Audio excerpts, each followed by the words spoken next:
Assalamualaikum warahmatullahi wabarakatuh.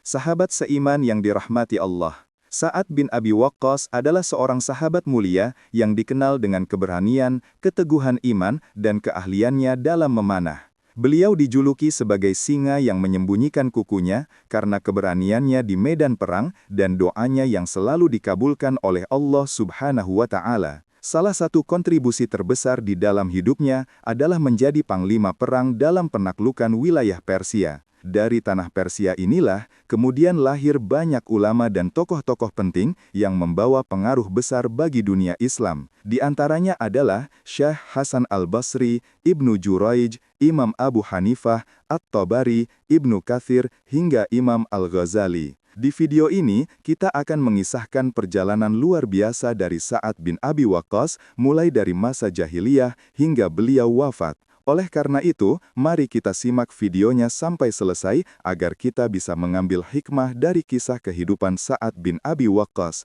Oke, yuk kita mulai kisahnya.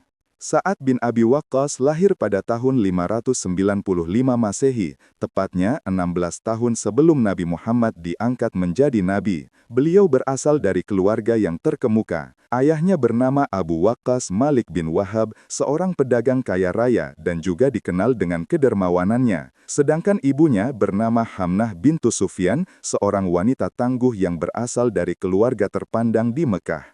Ayahnya Sa'ad merupakan sepupu dari ibundanya Nabi Muhammad. Jadi bisa dibilang Sa'ad ini sebenarnya masih memiliki hubungan keluarga dengan Nabi Muhammad. Bahkan Nabi sendiri pernah bilang kalau Sa'ad adalah paman beliau dari pihak ibu. Sejak kecil, Sa'ad sudah dikenal sebagai anak yang ahli dalam memanah. Bidikannya selalu melesat dengan tajam dan nyaris nggak pernah meleset. Dan yang lebih istimewanya lagi, dia juga bisa membuat busur panahnya sendiri. Bayangin aja, masih kecil udah punya skill seperti itu. Nah, keahliannya inilah yang nantinya bakal menjadikan Sa'ad sebagai salah satu pemanah andalan Rasulullah dalam memerangi kaum musyrikin. Sa'ad bin Abi Waqqas memiliki kepribadian yang tenang, tidak banyak bicara, dan tegas dalam mengambil keputusan. Meskipun hidup di tengah masyarakat yang kental dengan tradisi penyembahan berhala, Sa'ad justru tidak tertarik dengan keyakinan itu. Hatinya selalu merasa ada sesuatu yang salah dengan perbuatan orang-orang Mekah waktu itu. Hingga pada suatu hari, Sa'ad mengalami mimpi yang aneh dan sangat membekas di dalam pikirannya.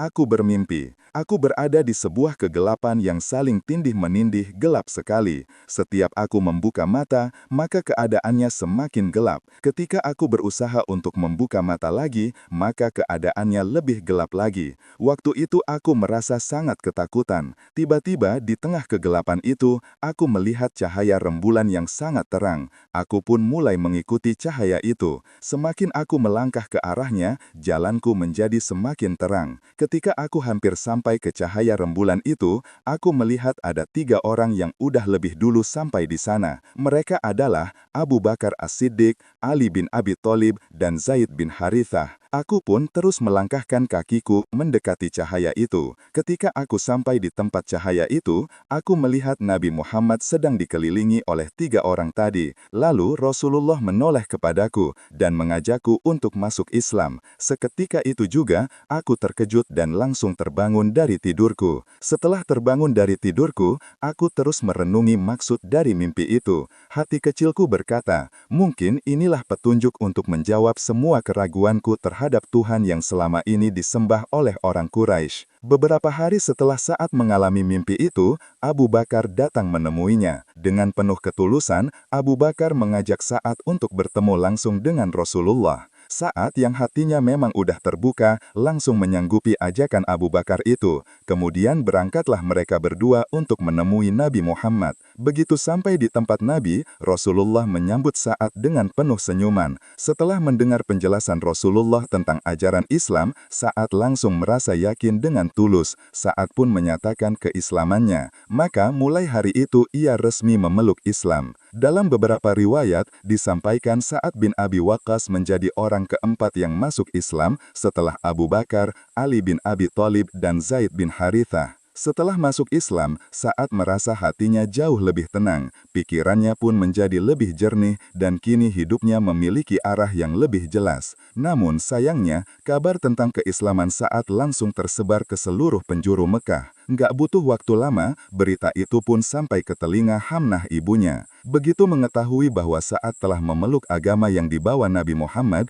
Hamnah langsung marah besar. Ia merasa Sa'ad telah mengkhianati ajaran leluhur mereka dan mencoreng nama baik keluarga. Bagi Hamnah, keputusan Sa'ad adalah aib yang tidak bisa dia terima. Dengan kemarahan yang memuncak, Hamnah langsung memanggil Sa'ad dan berkata, "Wahai Sa'ad, agama apa yang kau ikuti?" Sa'ad menjawab, "Wahai ibuku, inilah agama Islam, agama yang mengajak seluruh makhluk untuk menyembah Allah. Dialah yang menciptakan segala sesuatu, termasuk berhala-berhala ini. Karena itu ibu, aku berharap ibu juga mau mengikuti jalan ini bersamaku." Mendengar jawaban Sa'ad, Hamnah langsung naik pitam. Dia pun berkata dengan suara keras, "Wahai Sa'ad, agama yang kau pilih ini adalah agama yang baru. Ayahmu dan leluhur kita tidak pernah mengajarkan agama ini. Tidak mungkin mereka tidak tahu tentang agama ini. Karena itu aku meminta, bahkan memintamu untuk meninggalkan agama ini." Sa'ad dengan tegas menjawab, "Tidak mungkin wahai ibuku. Kalau kau tetap tidak mau meninggalkan agama barumu itu, maka aku bersumpah aku tidak akan makan dan minum, kecuali kau keluar dari agama itu. Biar kau tahu wahai Sa'ad, kalau aku sampai mati karena kelakuanmu ini, orang-orang pasti bakal mengatakan Sa'ad telah membunuh ibunya." Hamnah sengaja bersikap seperti itu, karena ia tahu betul betapa besar kasih sayang Sa'ad kepadanya. Ia sangat yakin Sa'ad pasti akan luluh. Dalam pikirannya, tidak mungkin anaknya tega membiarkan ibunya meninggal hanya karena mempertahankan agama yang baru aja dia anut. Tapi ada satu hal yang Hamnah tidak tahu. Ternyata, Allah telah menguatkan keyakinan Sa'ad dan tidak akan ada seorang pun yang mampu menggoyahkannya. Setelah bersumpah di depan Sa'ad, Hamnah benar-benar tidak mau makan dan minum. Sebagai anak yang sangat menyayangi ibunya, Sa'ad terus membujuk dan merayu sang ibu agar mau makan dan minum. Namun, Hamnah tetap bersikeras dengan keputusannya. Hingga pada hari kedua, tubuhnya mulai tampak lemas dan tidak berdaya. Melihat keadaan itu, Sa'ad mendekati ibunya lalu dia berkata, "Wahai ibu, andai engkau punya 100 nyawa, lalu satu persatu keluar dari tubuhmu demi memaksaku meninggalkan agama ini, aku tetap tidak akan berpaling. Sungguh, meski ibu lakukan itu sampai nyawa terakhir pun, aku tetap tidak akan meninggalkan agama ini." Lihatlah sahabat seiman, betapa kokoh dan kuatnya iman Sa'ad bin Abi Waqqas. Padahal waktu itu beliau masih berusia 17 tahun, namun ia tetap mempertahankan keyakinannya. Dia tidak rela menukarkan iman dan agamanya dengan apapun, walaupun dengan nyawa ibunya sendiri. Hal inilah yang menyebabkan turunnya surat Luqman ayat 15 sebagai bentuk pembelaan Allah kepada Sa'ad. "Dan jika keduanya memaksamu untuk mempersekutukan aku dengan sesuatu yang tidak kamu ketahui ilmunya, maka janganlah kamu taati keduanya." Quran Surah Luqman ayat 15. Sekarang mari kita bahas keutamaan atau keistimewaan Sa'ad bin Abi Waqqas. Ada beberapa hal yang sangat menonjol dari beliau dan penting untuk diketahui oleh kaum muslimin. Salah satunya adalah beliau termasuk 10 sahabat yang dijamin masuk surga oleh Rasulullah. Hal ini disampaikan langsung dalam sabda Nabi Muhammad SAW. Abu Bakar As-Siddiq di surga, Umar bin Khattab di surga, Uthman bin Affan di surga, Ali bin Abi Thalib di surga, Talhah bin Ubaidillah di surga, Zubair bin Awam di surga, Abdurrahman bin Auf di surga, Sa'ad bin Abi Waqqas di surga, Sa'id bin Zaid di surga, dan Abu Ubaidah bin Jarrah di surga. Hadis riwayat Tirmidzi dan Ahmad. Keutamaan yang kedua adalah Sa'ad bin Abi Waqqas termasuk orang yang didoakan langsung oleh Nabi Muhammad. Dan menariknya, Nabi mendoakan Sa'ad sebanyak 2 kali. Yang pertama ketika Sa'ad sakit. Jadi begini ceritanya. Pada suatu hari Sa'ad mengalami sakit yang cukup parah. Waktu itu beliau masih tinggal di Mekah dan belum hijrah ke Madinah. Saking parahnya, orang-orang sampai mengira kalau Sa'ad bakal meninggal dunia. Dalam keadaan itu, Rasulullah datang untuk mengunjungi beliau. Maka Sa'ad pun berkata, "Ya Rasulullah,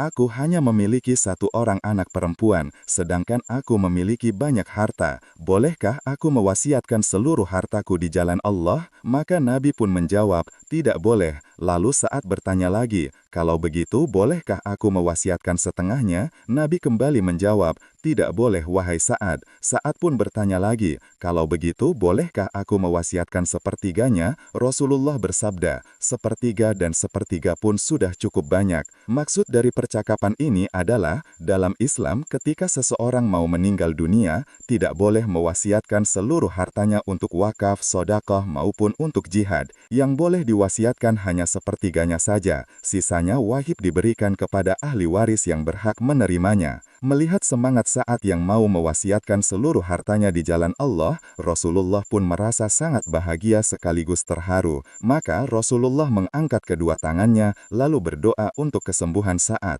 "Ya Allah, sembuhkanlah Sa'ad bin Abi Waqqas dan sempurnakanlah hijrahnya." Dan benar saja, Allah langsung mengabulkan doa Rasulullah tersebut. Maka Sa'ad pun sembuh dari sakitnya. Doa kedua Nabi Muhammad untuk Sa'ad terjadi ketika Perang Badar. Hal ini sesuai dengan cerita yang disampaikan langsung oleh Sa'ad bin Abi Waqqas. "Pada saat itu, aku melepaskan anak panah ke arah musuh di depan Nabi SAW. Setiap aku melepaskan anak panah itu, aku selalu berdoa kepada Allah. Ya Allah, goncangkanlah kaki-kaki mereka. Buatlah hati mereka merasa ketakutan. Lakukanlah terhadap mereka, ya Allah." Rasulullah yang mendengar doaku itu kemudian berkata, "Ya Allah, tepatkanlah lemparan panahnya Sa'ad bin Abi Waqqas dan kabulkanlah setiap doanya." Maka mulai hari itu, setiap anak panah yang dilepaskan oleh Sa'ad selalu tepat sasaran. Begitu juga dengan doa yang dipanjatkan oleh Sa'ad, Allah pasti akan mengabulkannya. Nah, ngomongin soal mustajabnya doa Sa'ad, ada beberapa cerita menarik nih yang bisa kita dengar. Di antaranya adalah kisah tentang Usamah bin Qatadah. Jadi, kisah ini terjadi di masa Khalifah Umar bin Khattab, dan waktu itu Sa'ad dipercayai menjadi gubernur di Kufah. Pada suatu hari, Usamah bin Qatadah ini mengirimkan surat kepada Khalifah Umar bin Khattab. Tapi, suratnya tidak jelas dari siapa, karena dia mengirimkannya atas nama seluruh masyarakat Kufah.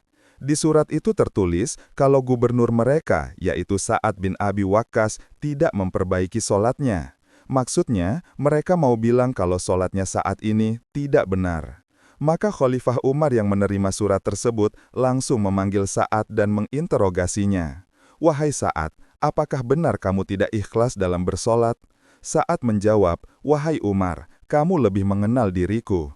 Aku adalah orang yang mengikuti sholatnya Rasulullah SAW." Mendengar jawaban Sa'ad, Umar pun berkata, "Kamu pasti benar wahai Sa'ad, tidak mungkin kamu salah." Lalu Umar pun mengutus beberapa orang untuk mendatangi seluruh wilayah yang ada di Kufah. Semua masjid yang ada di sana satu persatu didatangi oleh mereka. Lalu mereka pun menanyakan tentang sholat dan kepemimpinannya Sa'ad. Setiap masjid yang didatangi oleh utusannya Umar, semua menyebutkan tentang kebaikan Sa'ad. Nggak ada yang menjelek-jelekan beliau. Hingga akhirnya, sampailah utusan Umar di masjidnya orang-orang Bani Abs. Mereka pun langsung disambut baik oleh kepala suku Bani Abs itu. Dan ternyata, kepala suku Bani Abs adalah Usamah bin Qatadah. Maka, utusan Umar pun bertanya kepada Usamah tentang Sa'ad bin Abi Waqqas. Mendengar pertanyaan itu, Usamah langsung menjelek-jelekan Sa'ad. Sa'ad itu pemimpin yang tidak adil. Sa'ad itu pemimpin yang gak bisa jadi imam sholat. Sa'ad itu begini, Sa'ad itu begitu. Pokoknya semua yang jelek-jelek disampaikan sama Usamah. Setelah mendengar jawaban Usamah, pulanglah utusan Umar ke Madinah untuk melaporkan berita tersebut. Sesampainya di Madinah, utusan ini langsung melaporkan berita itu kepada Khalifah Umar. Sa'ad bin Abi Waqqas juga ada di situ. Beliau duduk di samping Umar bin Khattab. Ketika Sa'ad mendengar penjelasan dari utusannya Umar, Sa'ad langsung mengangkat kedua tangannya, lalu berdoa, "Ya Allah, kalau seandainya Usamah bin Qatadah berdusta, maka aku mohon kepada Ya Allah agar Engkau panjangkan umurnya dan Engkau susahkan hidupnya, serta masukkan ke dalam hidupnya segala macam fitnah." Maka beberapa tabi'in mengatakan, "Kami melihat Usamah hidup dalam usia yang sangat tua. Bahkan saking tuanya, keningnya itu sudah turun dan menutupi matanya, tapi dia belum juga meninggal. Dia hidup dalam keadaan miskin, meminta-minta makanan di jalanan, dan dia sering sekali mengucapkan kata, "Saya terkena doanya Sa'ad, saya terkena doanya Sa'ad." Kisah menarik lainnya adalah kisah antara Sa'ad bin Abi Waqqas dengan Umar bin Khattab. Ternyata, Khalifah Umar pun takut dengan doanya Sa'ad. Pada suatu hari, seorang budak milik Sa'ad bin Abi Waqqas sedang berjalan menuju ke suatu tempat. Tiba-tiba, angin bertiup dengan kencang hingga membuat bajunya tersingkap. Nah, waktu bajunya tersingkap, budak ini nggak sadar kalau bajunya itu masih nyangkut di badannya. Jadi, secara nggak sengaja, terlihatlah auratnya. Kebetulan, Umar bin Khattab sedang lewat di jalan yang sama. Seperti biasa, Umar kalau jalan selalu membawa tongkat. Tongkat ini sering digunakan Umar untuk menegur orang yang berbuat salah. Umar memang dikenal tegas kalau melihat sesuatu yang tidak benar. Langsung beliau tegur, bahkan langsung dihukum di tempat. Nah, ketika Umar melihat budak itu dengan aurat yang terbuka, Umar langsung menegur budak itu dengan tongkatnya. Rupanya, kejadian itu dilihat oleh Sa'ad. Ia pun langsung mendatang Umar dan berkata, "Wahai Umar, jangan pukul dia." Namun, ketika Sa'ad hendak mendekati Umar, tanpa sengaja tongkat Umar mengenai tangan Sa'ad.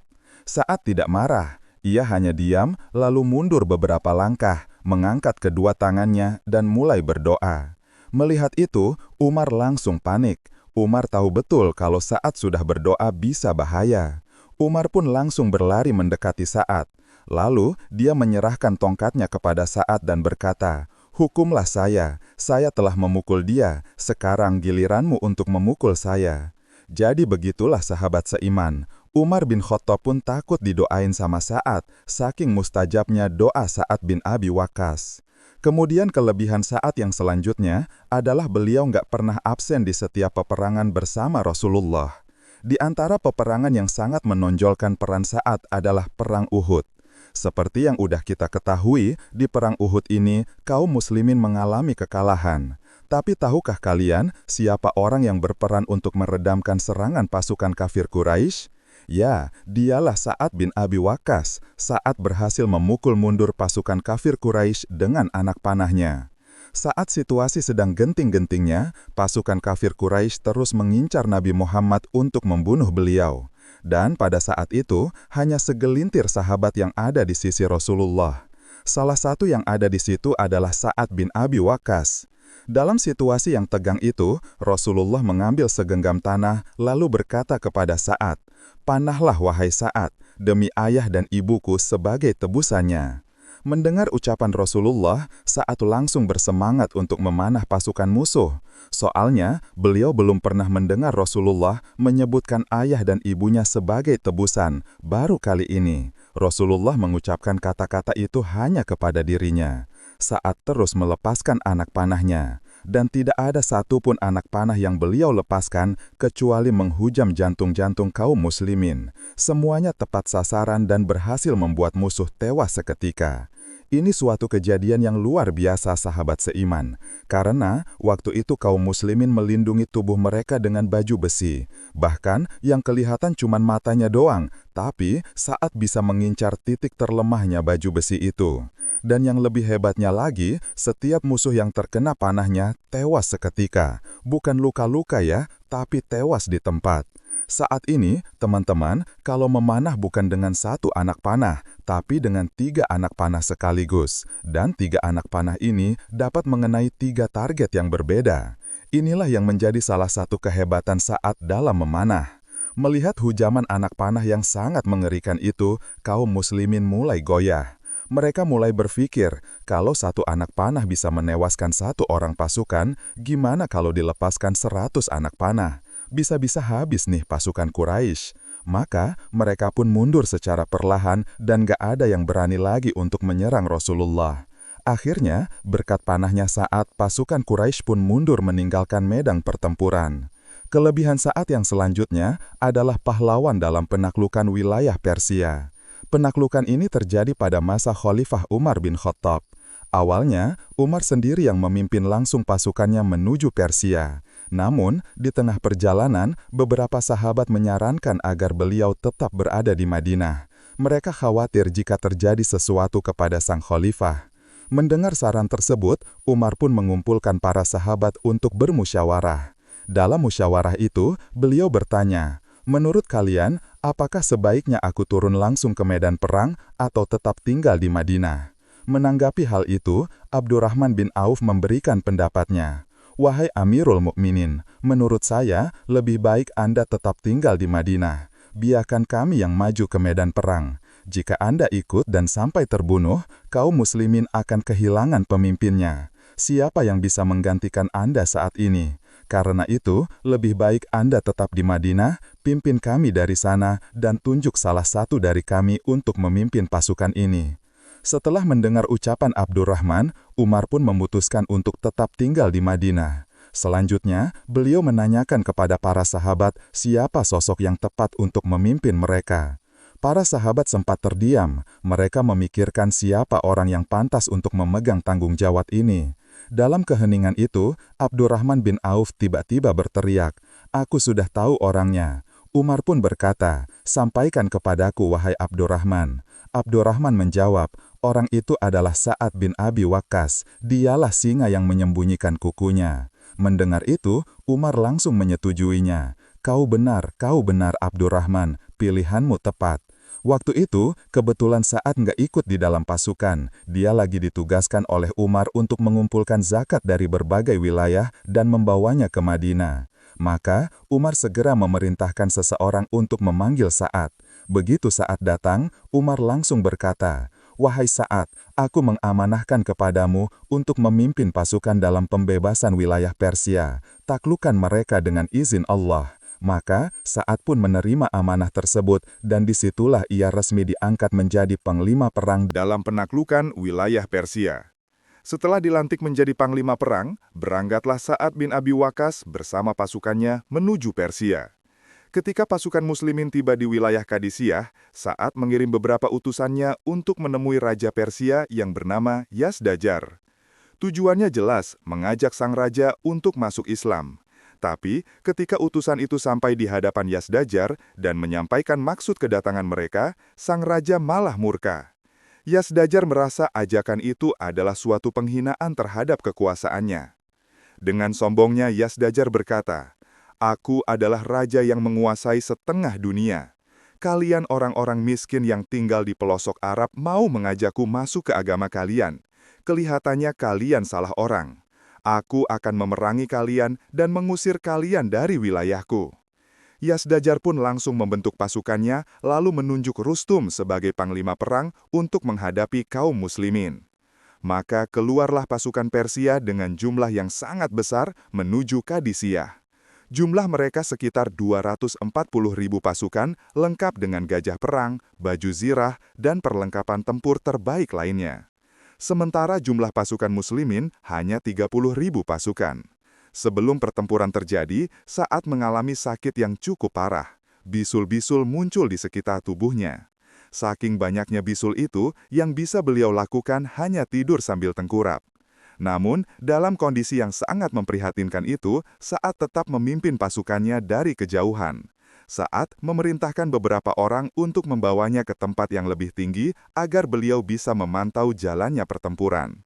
Lalu beliau menunjuk Khalid bin Urfutah sebagai komandan di lapangan untuk menyampaikan setiap perintahnya kepada pasukan muslimin dalam posisi yang terlungkup saat terus memberi arahan kepada pasukannya melalui perantara Khalid bin Urfutah. Singkat cerita, terjadilah pertempuran besar antara kaum muslimin melawan pasukan Persia. Pertempuran ini terjadi selama 4 hari.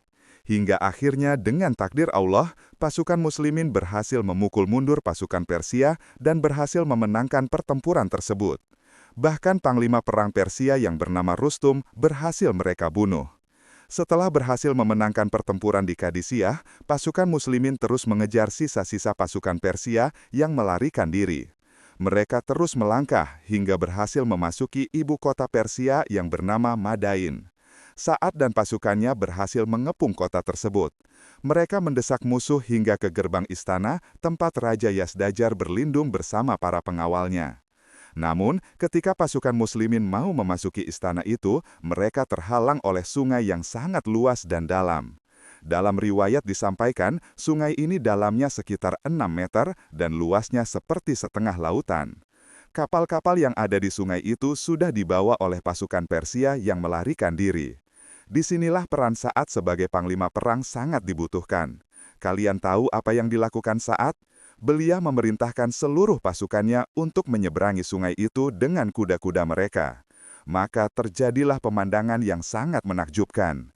Dengan izin Allah, pasukan muslimin pun berhasil menyeberangi sungai itu dengan selamat. Ketika Yazdajar melihat aksi kaum muslimin itu, dia pun berkata, "Yang kita hadapi ini bukanlah manusia, mereka datang dari bangsa jin." Maka Yazdajar bersama para pengawalnya langsung melarikan diri lewat pintu belakang istana. Dengan begitu, kota Madain pun berhasil dibebaskan oleh kaum muslimin. Kota dulunya penuh kesombongan dan kemegahan, kini tunduk di bawah panji Islam melalui tangan sang panglima perang Sa'ad bin Abi Waqqas. Sa'ad bin Abi Waqqas wafat pada tahun 54 Hijriah. Di penghujung usianya beliau mengalami kebutaan. Ketika tubuhnya semakin melemah dan mulai tidak berdaya, orang-orang berbondong-bondong mendatanginya untuk memohon doa darinya. Suatu hari, salah seorang dari mereka bertanya, "Wahai Sa'ad, mengapa engkau tidak berdoa kepada Allah agar matamu disembuhkan? Bukankah Allah pasti akan mengabulkan permintaanmu?" Sa'ad pun tersenyum lalu menjawab dengan suara yang tenang, "Allah telah menetapkan ini untukku. Aku menerimanya dengan hati yang ikhlas. Apapun yang Allah tetapkan untukku, itulah yang terbaik." Di detik-detik terakhir hidupnya, putra Sa'ad bin Abi Waqqas bercerita, "Waktu itu, kepala ayahku berada di pangkuanku. Beliau sedang sekarat. Aku tak mampu menahan air mataku. Mengetahui aku menangis, beliau mengangkat kepalanya dengan lemah dan bertanya, 'Wahai anakku, mengapa engkau menangis?' Aku menjawab, 'Aku menangis karena melihat kondisimu, wahai ayah.' Maka beliau berkata, 'Jangan menangis anakku, sesungguhnya Allah tidak akan menyiksaku. Aku adalah penghuni surga.' Akhirnya sang panglima besar pun menghembuskan nafas terakhirnya. Selamat jalan wahai Sa'ad bin Abi Waqqas, selamat jalan wahai pahlawan penakluk Persia. Namamu akan selalu hidup di dalam sejarah dan semangatmu akan selalu menyala di hati kami. Wallahu a'lam. Assalamualaikum warahmatullahi wabarakatuh.